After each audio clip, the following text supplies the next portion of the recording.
Second quantum number ਅਸੀਂ ਕਰ ਰਹੇ ਹਾਂ ਵੀ ਐਂਗੂਲਰ ਕੁਆਂਟਮ ਨੰਬਰ ਜਾਂ ਐਜ਼ੀਮੂਥਲ ਕੁਆਂਟਮ ਨੰਬਰ, ਜਿਹਨੂੰ ਐਲ ਦੇ ਨਾਲ ਡਿਨੋਟ ਕੀਤਾ। ਤਾਂ ਅਸੀਂ ਕੀ ਡਿਫਾਈਨ ਕਰ ਰਹੇ ਹਾਂ ਵੀ ਇਹ ਕੁਆਂਟਮ ਨੰਬਰ ਸਾਨੂੰ ਕੀ ਸ਼ੋ ਕਰਦਾ about the subshells present in a particular shell. ਜਿਸ ਤਰ੍ਹਾਂ ਅਸੀਂ ਡਿਫਾਈਨ ਕੀਤਾ ਵੀ ਇੱਕ ਸ਼ੈਲ ਜਿਹੜਾ it is further made up of subshells. ਉਹ ਕਾਹਦਾ ਬਣਿਆ ਦਾ? ਸਬਸ਼ੈਲਸ ਦਾ ਬਣਿਆ ਦਾ। ਤਾਂ ਇਹ ਜਿਹੜਾ ਸੈਕੰਡ ਕੁਆਂਟਮ ਨੰਬਰ ਹੈ, ਜਿਹਨੂੰ ਐਂਗੂਲਰ ਕੁਆਂਟਮ ਨੰਬਰ ਜਾਂ ਐਜ਼ੀਮੂਥਲ ਕੁਆਂਟਮ ਨੰਬਰ ਕਿਹਾ ਸਹੀ, ਇਹ ਸਾਨੂੰ ਕਿਹਦੇ ਬਾਰੇ ਦੱਸਦਾ ਪਿਆ? It tells us about the subshells present in a particular shell. ਇੱਕ ਸ਼ੈਲ ਦੇ ਵਿੱਚ ਕਿੰਨੇ ਸਬਸ਼ੈਲਸ ਪ੍ਰੈਜ਼ੈਂਟ ਹੈਗੇ ਆ, ਕਿਹੜੇ ਕਿਹੜੇ ਸਬਸ਼ੈਲਸ ਪ੍ਰੈਜ਼ੈਂਟ ਹੈਗੇ ਆ, that will be determined from this quantum number. ਠੀਕ ਹੈ, ਪਹਿਲਾਂ ਦੇ ਨੰਬਰ ਆਫ ਸਬਸ਼ੈਲਸ, ਕਿੰਨੇ ਸਬਸ਼ੈਲਸ ਪ੍ਰੈਜ਼ੈਂਟ ਹੈਗੇ ਆ, ਅਸੀਂ ਸ਼ੋ ਕਰੀਏ ਵੀ the number of subshells will be equal to, ਅਸੀਂ ਐਂਗੂਲਰ ਕੁਆਂਟਮ ਨੰਬਰ ਐਲ ਦੀਆਂ ਨੂਮੈਰੀਕਲ ਵੈਲਿਊਜ਼ ਕੈਲਕੂਲੇਟ ਕਰਨੀਆਂ। ਅਸੀਂ ਐਂਗੂਲਰ ਕੁਆਂਟਮ ਨੰਬਰ ਐਲ ਦੀਆਂ ਨੂਮੈਰੀਕਲ ਵੈਲਿਊਜ਼ ਕੈਲਕੂਲੇਟ ਕਰਾਂਗੇ। ਜਿੰਨੀਆਂ ਐਲ ਦੀਆਂ ਵੈਲਿਊਜ਼ ਆਉਣਗੀਆਂ ਉਨੇ ਹੀ ਸਬਸ਼ੈਲਸ ਪ੍ਰੈਜ਼ੈਂਟ ਹੋਣਗੇ ਕਿਸੇ ਸ਼ੈਲ ਦੇ ਵਿੱਚ। ਫਿਰ ਸੁਣਿਓ, ਅਸੀਂ ਐਲ ਦੀਆਂ ਨੂਮੈਰੀਕਲ ਵੈਲਿਊਜ਼ ਕੈਲਕੂਲੇਟ ਕਰਾਂਗੇ, ਜਿੰਨੀਆਂ ਐਲ ਦੀਆਂ ਵੈਲਿਊਜ਼ ਆਉਣਗੀਆਂ ਉਨੇ ਹੀ ਸਬਸ਼ੈਲਸ ਪ੍ਰੈਜ਼ੈਂਟ ਹੋਣਗੇ ਕਿਸੇ ਸ਼ੈਲ ਦੇ ਵਿੱਚ। Number of subshells is equal to, ਅਸੀਂ ਡਿਫਾਈਨ ਕਰ ਦਿੱਤਾ number of values of L. Number of values of L. L ਦੀਆਂ ਵੈਲਿਊ ਕਿਸ ਤਰ੍ਹਾਂ ਕੈਲਕੂਲੇਟ ਕਰਾਂਗੇ? ਸਾਡੇ ਕੋਲ ਫਾਰਮੂਲਾ ਐਲ ਕੈਲਕੂਲੇਟ ਕਰਨ ਦੇ ਲਈ it will be equal to 0 to n-1। 0 to n-1। ਜਿਸ ਵੀ ਸ਼ੈਲ ਦੇ ਲਈ ਅਸੀਂ ਸਬ ਸ਼ੈਲ ਕੱਢਣੇ ਆ ਉਹਦੇ ਲਈ ਸਾਨੂੰ n ਦੀ ਵੈਲਿਊ ਪਤਾ ਹੋਏਗੀ। ਉਹਦੇ ਲਈ ਸਾਨੂੰ n ਦੀ ਵੈਲਿਊ ਕੀ ਹੋਏਗੀ? ਪਤਾ ਹੋਏਗੀ। ਜੇ k ਸ਼ੈਲ ਹੈ ਤੇ n1 ਹੀ ਹੈ, l ਸ਼ੈਲ ਹੈ ਤੇ n2 ਹੈ, m ਸ਼ੈਲ ਹੈ ਤੇ n3 ਹੈ। ਜਿਸ ਵੀ ਸ਼ੈਲ ਦੇ ਲਈ ਅਸੀਂ l ਦੀਆਂ ਵੈਲਿਊਜ਼ ਕੱਢਣੀ ਹੈ ਉਹਦੇ ਲਈ ਸਾਨੂੰ n ਦੀ ਵੈਲਿਊ ਪਤਾ ਹੋਵੇਗੀ, ਔਰ ਉਹ ਵੈਲਿਊ ਪੁੱਟ ਕਰਕੇ ਅਸੀਂ l ਦੀਆਂ ਵੈਲਿਊਜ਼ ਕੱਢ ਲਾਂਗੇ 0 to n-1 ਕਰਕੇ। ਤਾਂ ਜਿੰਨੀਆਂ l ਦੀਆਂ ਵੈਲਿਊਜ਼ ਆਈਆਂ ਉਨੇ ਹੀ ਕੀ ਹੋਣਗੇ? ਸਬਸ਼ੈਲਸ ਪ੍ਰੈਜ਼ੈਂਟ ਹੋਣਗੇ। ਠੀਕ ਹੈ, ਹੁਣ ਐਲ ਦੀਆਂ ਵੈਲਿਊਜ਼ ਕੀ ਆ ਸਕਦੀਆਂ ਵੀ ਅਸੀਂ ਅੱਗੇ ਦੇਖਾਂਗੇ। 0 ਵੀ ਆ ਸਕਦੀ ਹੈ, 1 ਵੀ ਆ ਸਕਦੀ ਹੈ, 2 ਵੀ ਆ ਸਕਦੀ ਹੈ, 3 ਵੀ ਆ ਸਕਦੀ ਹੈ, 4 ਵੀ ਆ ਸਕਦੀ ਹੈ। ਇਹ ਪੋਸੀਬਲ ਵੈਲਿਊਜ਼ ਹੋ ਸਕਦੀਆਂ ਐਲ ਦੀਆਂ। ਇਹ ਐਲ ਦੀਆਂ ਪੋਸੀਬਲ ਵੈਲਿਊਜ਼ ਹੋ ਸਕਦੀਆਂ। ਉਹਦੇ ਅਕੋਰਡਿੰਗਲੀ ਅਸੀਂ ਸਬਸ਼ੈਲਸ ਦੇ ਨਾਮ ਦੇਣੇ ਆ। ਉਹਦੇ ਅਕੋਰਡਿੰਗਲੀ ਅਸੀਂ ਸਬਸ਼ੈਲਸ ਦੇ ਨਾਮ ਦੇਣੇ ਆ ਵੀ ਜੇ l is equal to 0 ਹੈ it will always B s ਸਬਸ਼ੈਲ। l is equal to p ਹੈ, l is equal to 1 ਹੈ, there will always be p subshell। l is equal to 2 ਹੈ, d subshell। l is equal to 3 ਹੈ, f subshell। and l is equal to 4 ਹੈ ਤੇ g subshell। ਇਸ ਤਰ੍ਹਾਂ ਅਸੀਂ ਸਬਸ਼ੈਲਸ ਦੇਣੇ ਆ। ਨਾਮ ਆ ਗਏ s p d f g। ਵੀ ਪਹਿਲਾਂ ਤੇ ਅਸੀਂ l ਦੀਆਂ ਵੈਲਿਊਜ਼ ਕੈਲਕੂਲੇਟ ਕੀਤੀਆਂ ਇਸ ਫਾਰਮੂਲੇ ਦੇ ਅਕੋਰਡਿੰਗਲੀ। ਜਿੰਨੀਆਂ l ਦੀਆਂ ਵੈਲਿਊਜ਼ ਆਈਆਂ ਉਨੇ ਹੀ ਸਬਸ਼ੈਲਸ ਹੋਣਗੇ। ਅਸੀਂ ਕਿਹਾ ਜਿੰਨੀਆਂ l ਦੀਆਂ ਵੈਲਿਊਜ਼ ਹੋਣਗੀਆਂ ਉਨੇ ਹੀ ਕੀ ਹੋਣਗੇ? ਸਬਸ਼ੈਲਸ ਹੋਣਗੇ। ਹੁਣ l ਦੀਆਂ ਵੈਲਿਊਜ਼ ਆਉਣਗੀਆਂ ਕੀ ਆ ਸਕਦੀਆਂ? ਉਹ ਅਸੀਂ ਸ਼ੋ ਕਰ ਦਿੱਤਾ। 0 ਹੋ ਸਕਦਾ, 1 ਹੋ ਸਕਦਾ, 2 ਹੋ ਸਕਦਾ, 3 ਹੋ ਸਕਦਾ, 4 ਹੋ ਸਕਦਾ। ਉਹਦੇ ਅਕੋਰਡਿੰਗਲੀ ਸਾਡੇ ਕੋਲ ਸਬਸ਼ੈਲਸ ਆ ਗਏ। s ਹੈ, p ਹੈ, d ਹੈ, f ਹੈ, g। ਜਿਹੜੇ ਮੇਨ ਸਾਡੇ ਚੱਲਣੇ ਹੈਗੇ ਆ ਉਹ ਚਾਰ ਪਹਿਲੇ ਚੱਲਣੇ ਆ ਵੀ s p d and f। ਸਾਡੀ ਸਾਰੀ ਕੈਮਿਸਟਰੀ ਜਿਹੜੀ ਕੌਨਫੀਗਰੇਸ਼ਨ ਹੈ ਇਹ ਚਾਰ ਸਬਸ਼ੈਲਸ ਤੇ ਚੱਲਣੀ ਹੈ। g ਬੜਾ ਰੇਅਰ ਆਣਾ।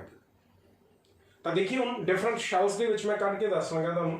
ਮੈਂ ਪਹਿਲਾ ਸ਼ੈਲ ਰਿਪਰੈਜ਼ੈਂਟ ਕਰ ਲਾਂਗਾ, ਹੁਣੇ ਕਲੀਅਰ ਹੋ ਜਾਏਗਾ। k shell. k ਸ਼ੈਲ ਦੇਖੀਏ ਤੇ k ਸ਼ੈਲ ਦੇ ਲਈ n ਦੀ ਵੈਲਿਊ ਕਿੰਨੀ ਵੀ? 1। ਹੁਣ ਜੇ n ਦੀ ਵੈਲਿਊ 1 ਹੈ ਤਾਂ l ਦੀ ਵੈਲਿਊ ਕੀ ਹੋਏਗੀ? 0 to ਅਸੀਂ ਕਿਹਾ n-1।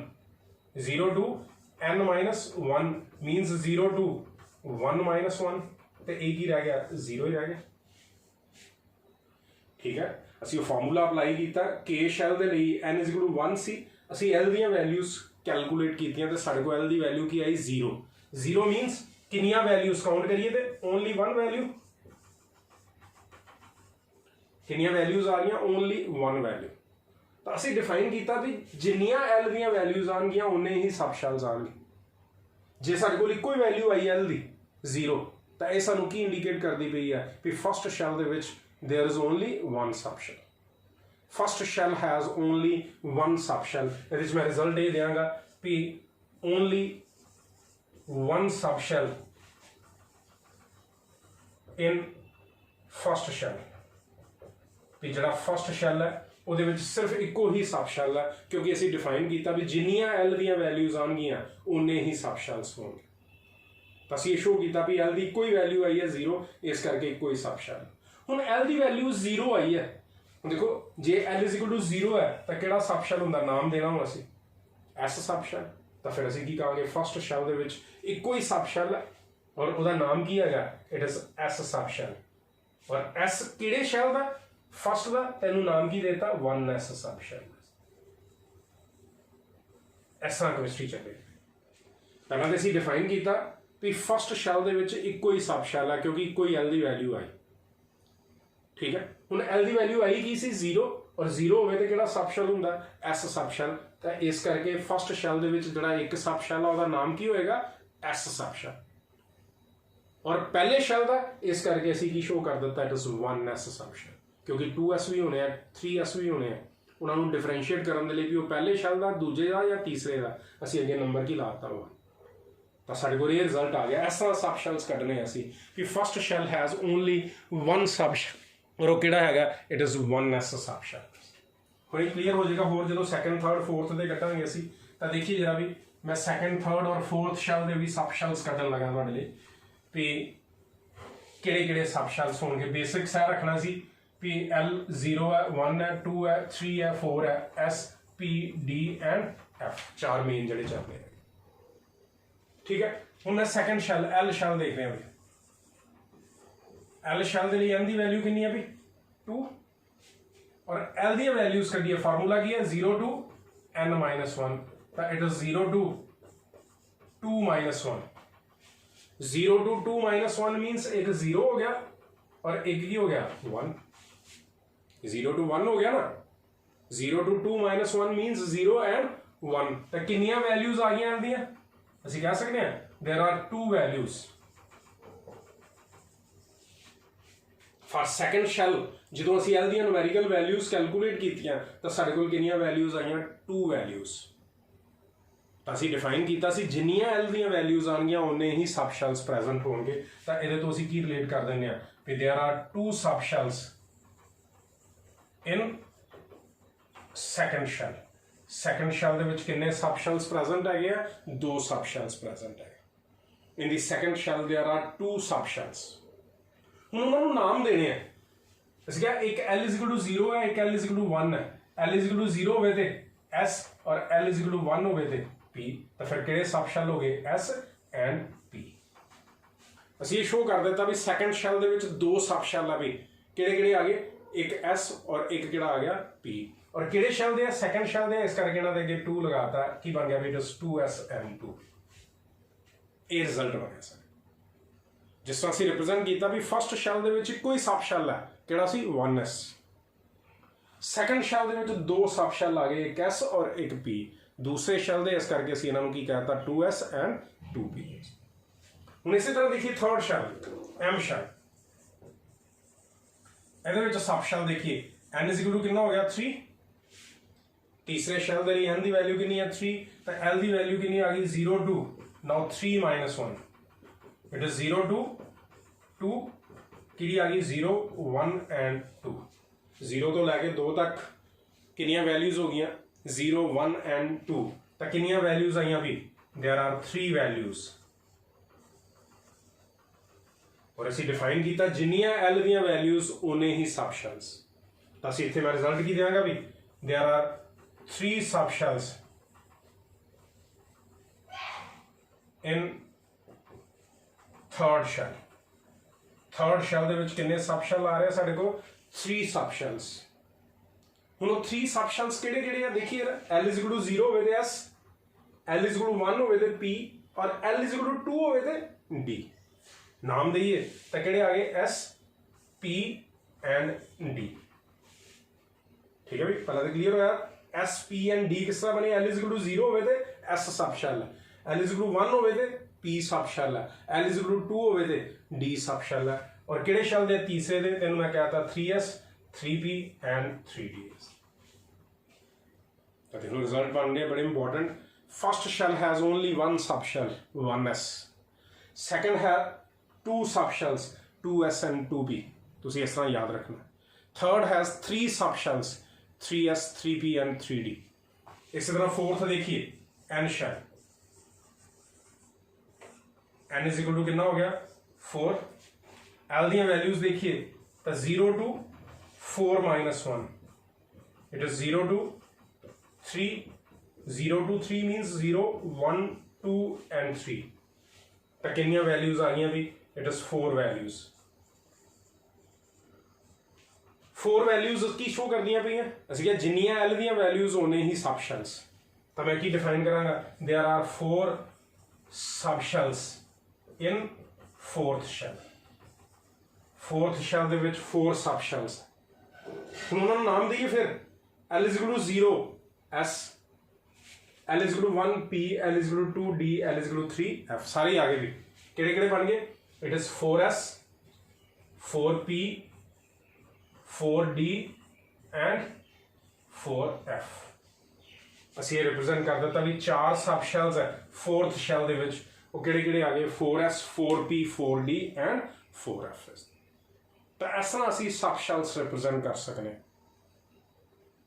भी जिस भी शैल ਦੇ ਲਈ ਫਿਰ ਇੱਕ ਵਾਰੀ ਸੁਣੋ जिस भी शैल ਦੇ ਲਈ ਅਸੀਂ सब शेल्स ਕੱਢ ਰਹੇ ਹਾਂ ਉਹਦੇ ਲਈ ਸਾਨੂੰ n ਦੀ ਵੈਲਿਊ ਪਤਾ ठीक है उस n की वैल्यू ਨੂੰ ਅਪਲਾਈ ਕਰਕੇ ਅਸੀਂ l ਦੀਆਂ ਵੈਲਿਊਜ਼ ਕੱਢੀਆਂ ਬਾਈ ਫਾਰਮੂਲਾ 0 to n minus 1 ਜਿੰਨੀਆਂ l ਦੀਆਂ ਵੈਲਿਊਜ਼ ਆਣਗੀਆਂ ਉਨੇ ਹੀ सब शेल्स ਹੋਣਗੇ ਜਿਸ ਤਰ੍ਹਾਂ ਫਸਟ ਸ਼ੈਲ ਦੇ ਵਿੱਚ l ਦੀ ਇੱਕੋ ਹੀ ਵੈਲਿਊ ਆਈ 0 ਇੱਕੋ ਹੀ सब शेल ਸੈਕੰਡ ਸ਼ੈਲ ਦੇ ਲਈ l ਦੀਆਂ ਦੋ ਵੈਲਿਊਜ਼ ਆਈਆਂ ਦੋ सब शेल ਥਰਡ ਦੇ ਲਈ l ਦੀਆਂ ਤਿੰਨ ਵੈਲਿਊਜ਼ ਆਈਆਂ ਤਿੰਨ सब शेल्स फोर्थ ਦੇ ਲਈ l ਦੀਆਂ ਚਾਰ ਵੈਲਿਊਜ਼ ਆਈਆਂ ਚਾਰ सब शेल्स ਅੱਗੇ ਕਿਹੜੀਆਂ ਵੈਲਿਊਜ਼ ਆ ਰਹੀਆਂ ਉਹਦੇ ਅਕੋਰਡਿੰਗਲੀ सब शेल्स ਆ ਰਹੇ फस्ट शैल ਦੇ ਵਿੱਚ l ਦੀ ਇੱਕੋ ਹੀ ਵੈਲਿਊ ਆਈ ਸੀ 0 ਔਰ 0 ਹੋਵੇ ਤੇ s सब शेल ਇਸ ਕਰਕੇ ਅਸੀਂ ਕਹਿਤਾ ਵੀ ਫਸਟ ਸ਼ੈਲ ਦੇ ਵਿੱਚ ਇੱਕੋ ਹੀ सब शेल ਹੈ that is s second shell ਦੇ ਵਿੱਚ l ਦੀਆਂ ਦੋ ਵੈਲਿਊਜ਼ ਆਈਆਂ ਇੱਕ 0 ਔਰ ਇੱਕ 1 0 ਹੋਵੇ ਤੇ s ਔਰ 1 ਹੋਵੇ ਤੇ p ਤਾਂ ਕੀ ਆ ਗਿਆ s and p 2s and 2p first shell has only ਤੁਸੀਂ ਯਾਦ ਇਸ ਤਰ੍ਹਾਂ ਰੱਖਣਾ ਵੀ first shell has only one sub shell that is 1s second shell has two सब shells that is 2s and 2p third shell has three सब shells 3s 3p and 3d fourth shell has four सब shells 4s 4p 4d and 4f ਤਾਂ ਇਹ ਸੀ ਵੀ main significance ਜਿਹੜੀ ਸੀ of the angular quantum number ਵੀ ਇਹ ਸਾਨੂੰ ਸਬ shells ਦੇ ਬਾਰੇ ਦੱਸਦਾ ਇਨ ਅ ਪਾਰਟਿਕੂਲਰ ਸ਼ੈਲ ਇੱਕ ਸ਼ੈਲ ਦੇ ਵਿੱਚ ਕਿੰਨੇ सब शेल्स ਪ੍ਰੈਜ਼ੈਂਟ ਹੈਗੇ ਆ ਔਰ ਕਿਹੜੇ ਕਿਹੜੇ सब शेल्स ਪ੍ਰੈਜ਼ੈਂਟ ਹੈਗੇ ਆ that will be determined from this quantum number दूसरी सिग्निफिकेंस जिस तरह ना इंडिकेट करता पिया भी एंगूलर क्वांटम नंबर ये सानू की दसदा angular momentum of the electron present in a particular sub shell ਜਦੋਂ कोई इलैक्ट्रॉन किसी पर्टिकुलर सब शेल्स प्रेजेंट हैगा तो ਉਹਦਾ एंगूलर मोमेंटम किस तरह ਦਾ ਹੋਏਗਾ ਕਿੰਨਾ ਹੋਏਗਾ याद करो बोहर्स मॉडल के अकॉर्डिंगली असी एंगूलर मोमेंटम इलैक्ट्रॉन के कैलकुलेट किए सी बट डिफरेंट शैल्स दे विच कैलकुलेट किए सी उदों असी कैलकुलेट किए सी in different shells formula apply किया सी mvr is equal to nh/2π but वो जिहड़ा एंगूलर मोमेंटम सानू शो हो रहा सी वो किहदे च हो रहा सी डिफरेंट शैल्स दे विच इस क्वांटम नंबर की दूसरी सिग्निफिकेंस ये है कि this quantum number tells us about the angular momentum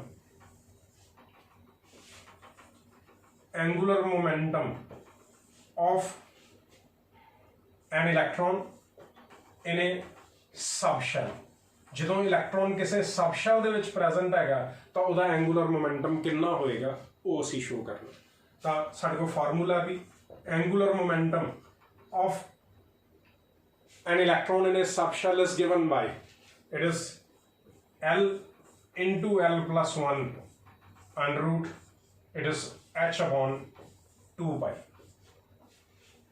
This is the formula for calculating the angular momentum of the electron in a subshell.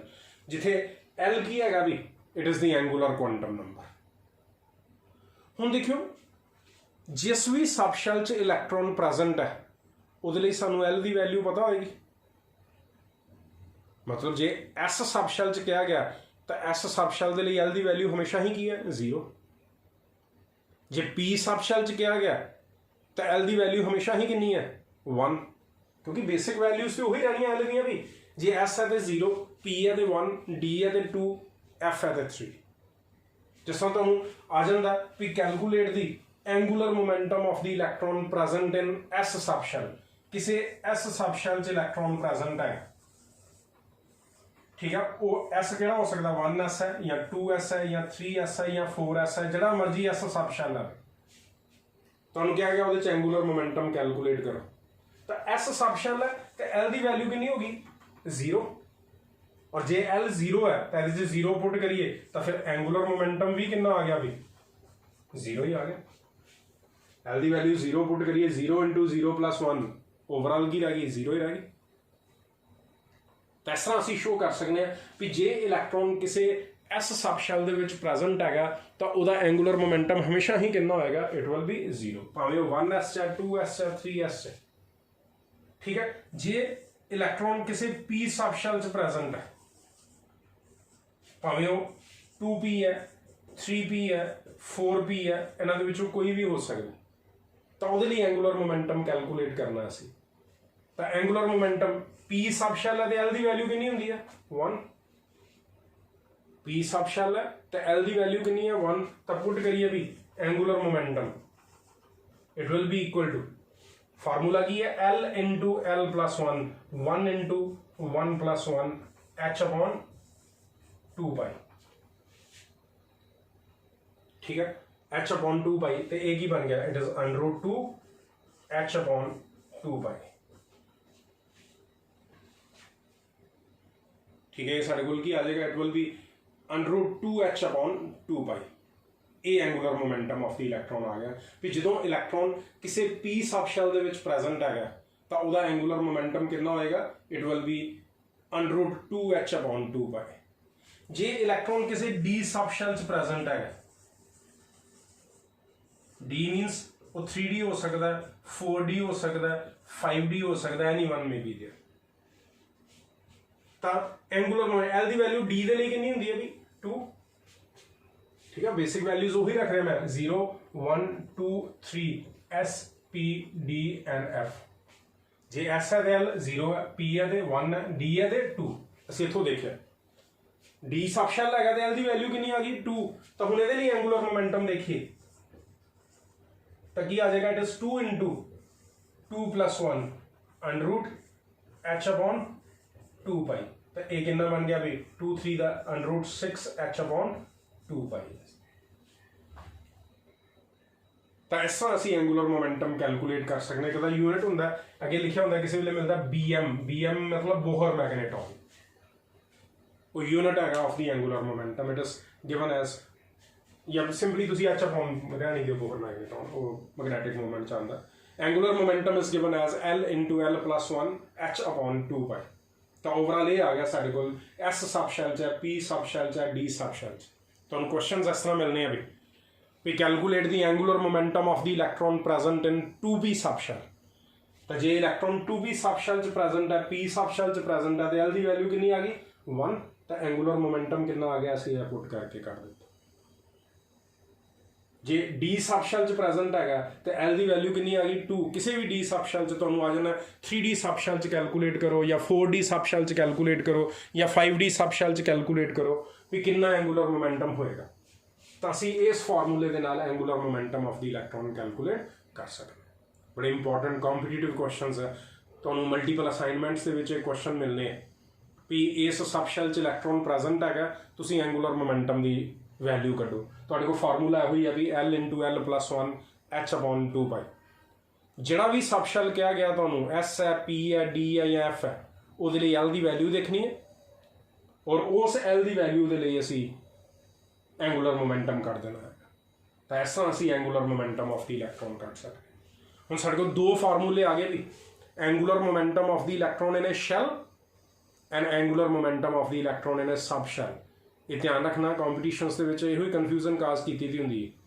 जो भी एंगूलर मोमेंटम कढ़ना आता पहला तो देखो कद लिए पूछा गया, जो शैल च पूछा गया तो MVR = NH/2π, और जो तुहानूं किसी सबशैल च पूछा गया तो it is L × L + 1 √h/2π, उहदे अकॉर्डिंगली करना।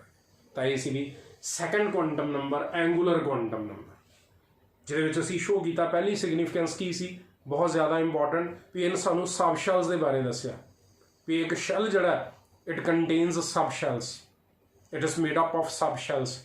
ਕਿੰਨੇ ਸਬ ਸ਼ੈਲਸ ਪ੍ਰੈਜ਼ੈਂਟ ਹੈਗੇ ਆ ਇੱਕ ਸ਼ੈਲ ਦੇ ਵਿੱਚ, ਔਰ ਕਿਹੜੇ ਕਿਹੜੇ ਸਬ ਸ਼ੈਲਸ ਹੈ ਅਸੀਂ ਨਵੇਂ ਦੇਖੇ, ਨਵੀਂ ਕੈਮਿਸਟਰੀ ਆ ਗਈ S P D and F। First shell ਦੇ ਵਿੱਚ ਇੱਕੋ ਹੀ ਸਬ ਸ਼ੈਲ ਹੈ 1s, ਸੈਕੰਡ ਦੇ ਵਿੱਚ 2 ਹੈ 2s and 2p, ਥਰਡ ਦੇ ਵਿੱਚ 3 ਹੈ 3s 3p and 3d, fourth ਦੇ ਵਿੱਚ 4s 4p 4d 4f। ਦੇਖੋ ਵੈਸੇ ਹੀ ਯਾਦ ਕਰਨਾ ਸੌਖਾ, ਫਸਟ ਇੱਕੋ ਹੀ ਹੋਣਾ, ਜੋ n ਦੀ ਵੈਲਿਊ ਉਨੇ ਹੀ ਸਬ ਸ਼ੈਲ, ਸੈਕੰਡ ਦੇ ਵਿੱਚ 2, ਥਰਡ ਦੇ ਵਿੱਚ 3, ਫੋਰਥ ਦੇ ਵਿੱਚ 4, ਤਾਂ ਉਹਦੇ ਅਕੋਰਡਿੰਗਲੀ ਯਾਦ ਕਰ ਸਕਦੇ ਹਾਂ ਅਸੀਂ।